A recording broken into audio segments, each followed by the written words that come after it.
The late Irish winter lay quietly over Liam Neeson's countryside home, the fields outside muted beneath a thin veil of frost. Inside, in a dim room lit only by a single amber lamp, Liam Neeson, now 78, sat near the window as dusk slowly surrendered to night. His tall frame, once unyielding, once almost mythic, seemed softened by time, rounded by memories he had kept buried for far too long. Around him the room breathed like a living archive, a few worn photographs, a leather-bound notebook, a watch that had stopped years ago but was never put away. These objects were not decorations.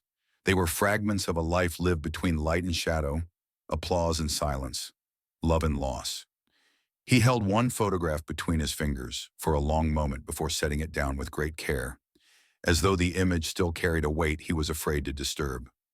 His blue eyes, softened by the warm light, reflected the quiet ache of someone who had carried more grief than he ever allowed the world to see.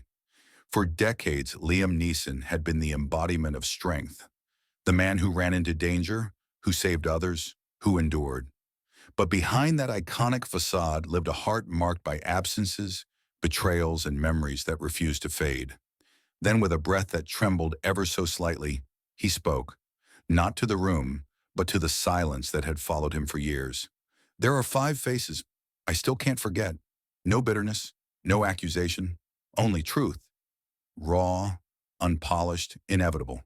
5 faces, 5 stories, 5 wounds he never learned to silence. But who were they? And why did their shadows linger, even after a lifetime lived in the light? Long before the world knew him as the towering figure of cinematic strength, Liam Neeson was simply a boy from Ballymena, a quiet Irish town where winters felt endless and silence carried a weight only the sensitive could feel. Born into a working-class family, Liam grew up surrounded by the roughness of life and the gentleness of people who endured it with dignity. His mother, Catherine, held the household together with a firmness softened by compassion. His father, Bernard, worked long hours, returning each evening with the kind of tiredness that shapes a child's understanding of sacrifice. But even in that modest home, Liam often felt like he lived between two worlds. He was tall early on, quiet by nature, and contemplative in ways teachers didn't always understand. School was a place where he struggled to find belonging. He was neither the loudest nor the quickest to raise his hand. Instead, he watched, studied, the subtleties of people's faces, their hesitations, their unspoken concerns. It was here, unknowingly, that the seeds of his lifelong empathy were planted. The first ruptures of his life appeared in these early years. A careless comment from a teacher about his potential. A moment of exclusion by classmates who mistook his quietness for weakness. The sting of disappointment when someone he admired overlooked him. These were not tragedies, but they were the beginnings of wounds that would shape him more than he realized. His love for storytelling began in the church halls where he first discovered the power of performance. Acting was not an escape, it was a language, one that allowed him to say the things he could never articulate in real life. In those small performances, lit by flickering bulbs and watched by modest audiences, Liam found something he never had before. A place where his quiet soul could be seen. Yet even as this passion grew, so did a deeper fear. The fear of letting others too close. The fear of being misunderstood. The fear of trusting the wrong faces. What he did not yet know was that some of those early fears would one day harden into memories he could never outrun. And among them, the first shadows of the 5 unforgettable faces had already begun to form. Liam Neeson's rise was not the meteoric ascent many imagine, but a gradual awakening, a long, steady climb shaped as much by hardship as by talent. In his 20s, he took on small jobs, forklift operator, truck driver, teacher in training. His life seemed destined for simplicity, not stardom. Yet somewhere inside him lived a quiet force, a depth others sensed before he ever recognized it himself. Acting entered his life almost by accident. A local theater in Belfast offered him a chance to perform, and from the moment he stepped on stage under the dim glow of weak spotlights, something shifted. He discovered a space where silence was not a burden, but a tool. where his stillness, his height, his thoughtful gaze were no longer oddities but strengths. Directors noticed that he didn't perform emotion, he carried it. Soon he joined the Lyric Players Theatre, then later moved to Dublin's Abbey Theatre, where his presence grew sharper, more commanding. But with each step forward came shadows he did not anticipate. There were roles he was told he wasn't suited for. Doors quietly closed because of his accent.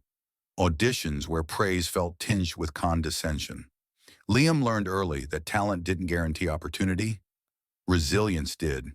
And so he continued, absorbing rejection with a stoic grace he inherited from his father, and turning frustration into fuel rather than bitterness.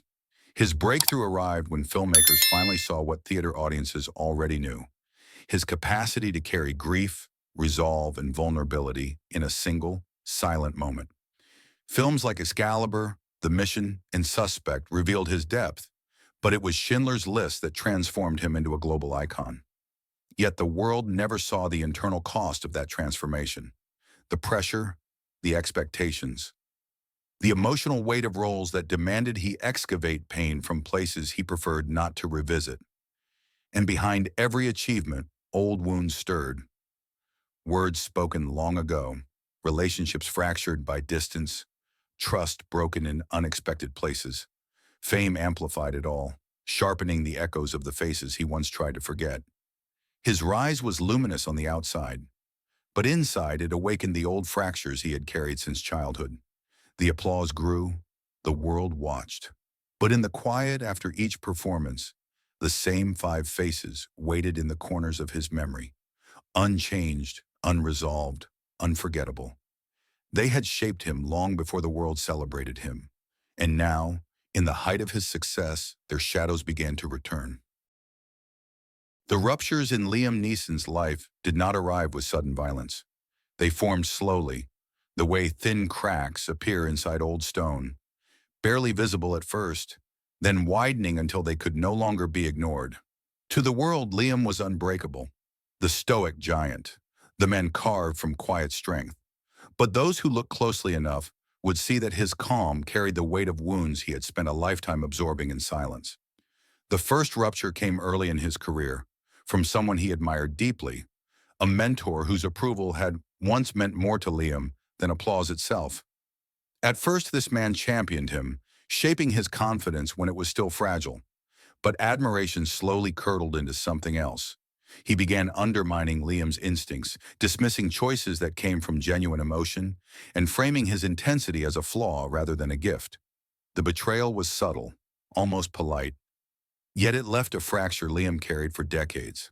The second rupture came from friendship.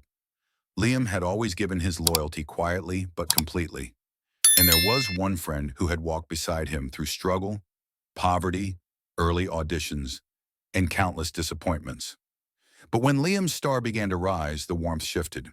Conversations grew distant. Jokes took on a sharper edge. Until one day Liam heard that this friend had spoken of him with a bitterness rooted not in conflict, but envy. The wound was not the loss of friendship. It was realizing the friendship had already been lost long before he knew it. The third rupture was love, and it cut the deepest. This was the love that began gently, the love that felt like shelter, the love he believed might finally soften the loneliness he carried since youth. But as his life grew heavier, as roles demanded emotional depths that left him raw, the relationship crumbled. Not from cruelty, but from someone unable to carry the weight of a man who lived too close to grief. Years later came the fourth rupture, delivered by someone he trusted during a vulnerable moment in his career, a colleague who took Liam's private doubts and repeated them publicly, planting seeds of uncertainty where he once felt steady. That betrayal taught him a truth he wished he had never needed to learn. Vulnerability has a cost.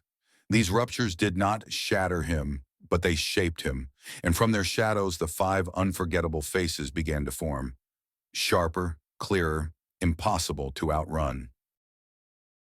When Liam Neeson, at 78, finally allowed himself to speak of the five faces he could never forget, his voice carried neither anger nor bitterness. It carried memory, dense, heavy, and edged with a sorrow he had spent a lifetime trying to quiet.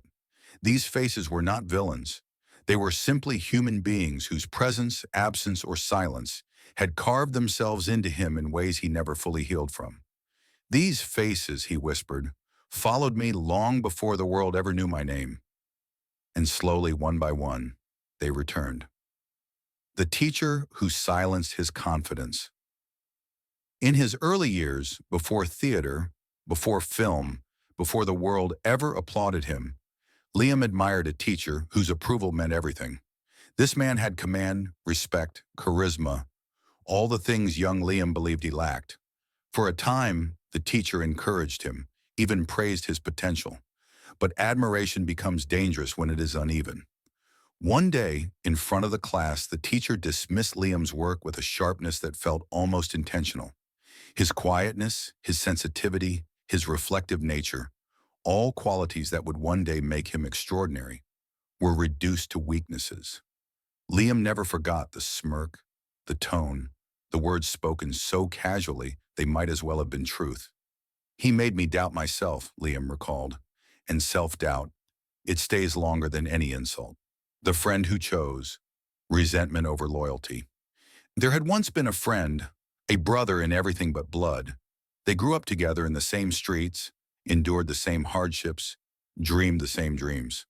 In the early years of Liam's career, this friend stood beside him through failure and hope. But success, Liam learned, reveals the fractures that friendship alone cannot mend. As opportunities arrived and recognition grew, the friend's laughter changed. Compliments felt rehearsed. Distance filled the spaces where brotherhood once lived. The deepest cut came when Liam discovered that this friend had spoken of him with bitterness, calling him lucky, overrated, undeserving. It wasn't the envy that hurt, Liam said quietly.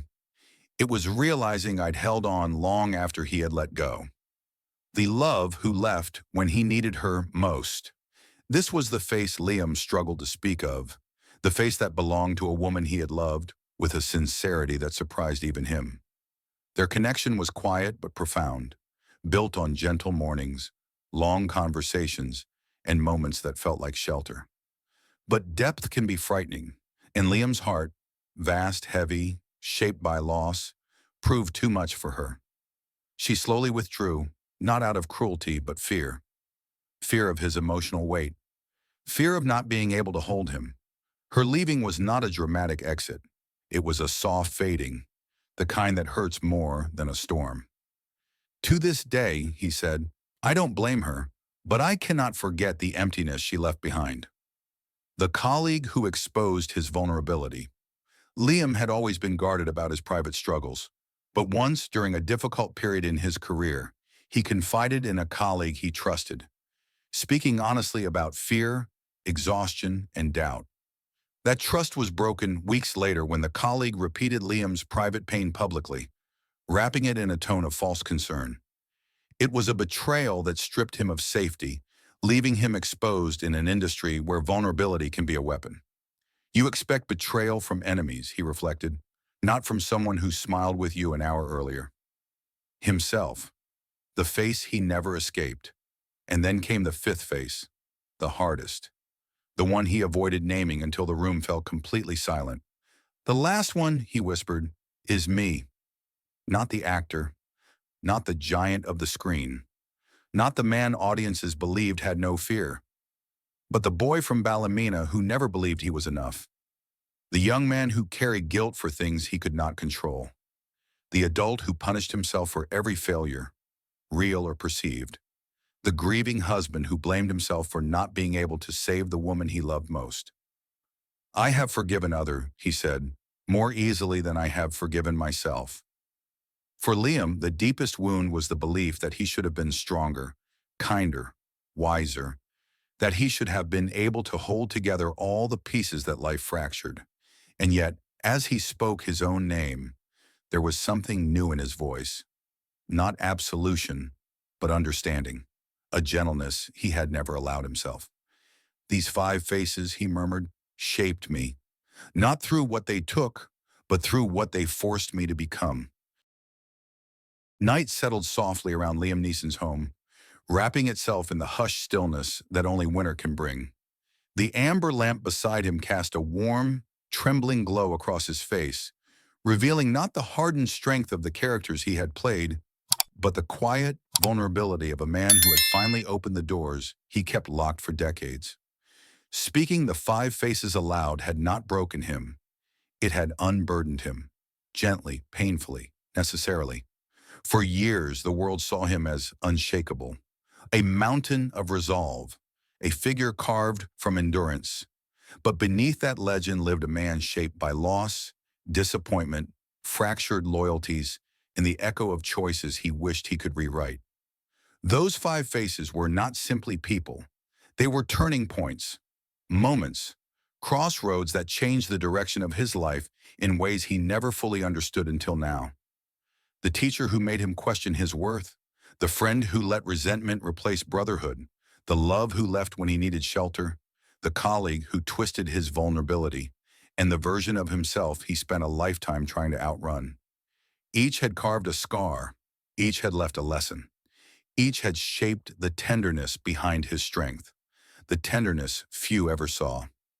Now at 78, Liam finally understood that remembering these faces did not keep him trapped in the past.